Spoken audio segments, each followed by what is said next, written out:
This man was the president of a major corporation. Overnight, his entire body became covered in tattoos.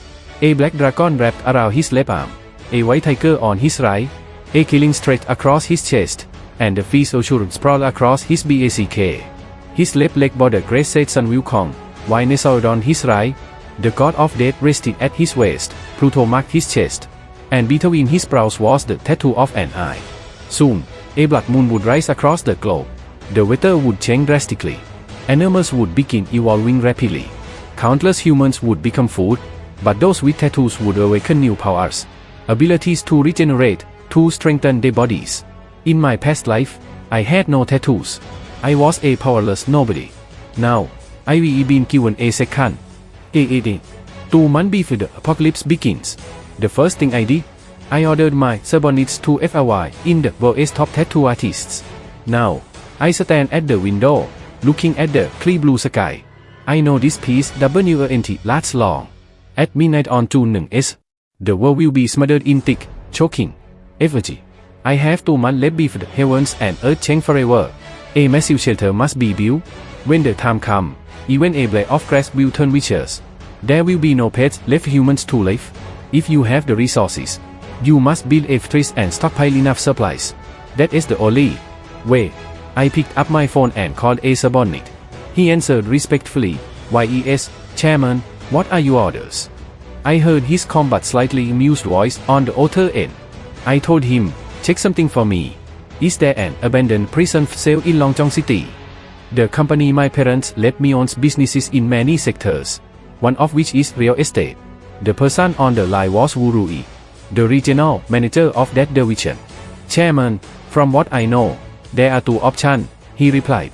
One is located in the Gobi outskirts on the city's western edge, over 500 square meters.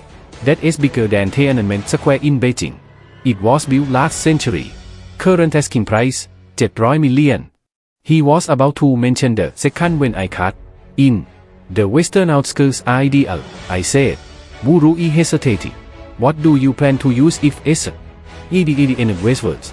"Contact the prison director immediately. Buy it as fast as possible. Then begin construction. The walls must be over 500 meters tall and no less than 10 meters thick. Made entirely of reinforced concrete.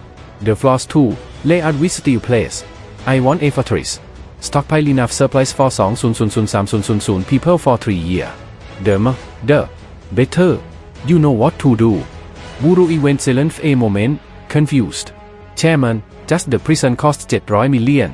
With all the construction and supplies, we're looking at some 4 billion. Are you sure? I'll give you 6 billion. Finish everything in 50 days.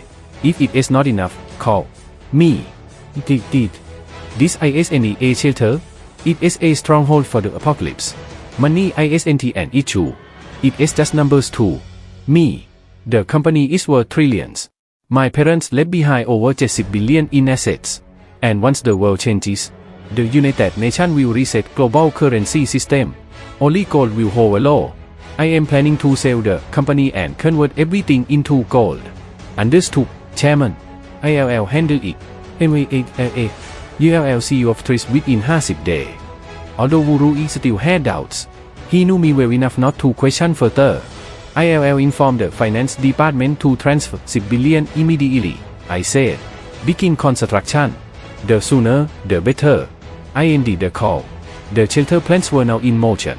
Now I only had to wait for the tattoo artist to arrive. I sat down and began researching the most powerful tattoos. Eventually, I selected 6 designs. Once inked into my skin, they would awaken with life when the world shifted. Imagine how strong I'd become. From my past life, I did. Those who bore the dragon and killing tattoos stood above others in the new world. But every creature has its rival. On Kunlun Mountain, a golden thread. In its first year, a serpent. In its second, a dragon. And by the third, a golden dragon. On Mount Imeliu, the Monkey King, a mighty being no one could defeat. He ruled over all primates across the globe. After the heavens and earth shift, humans will no longer rule the world.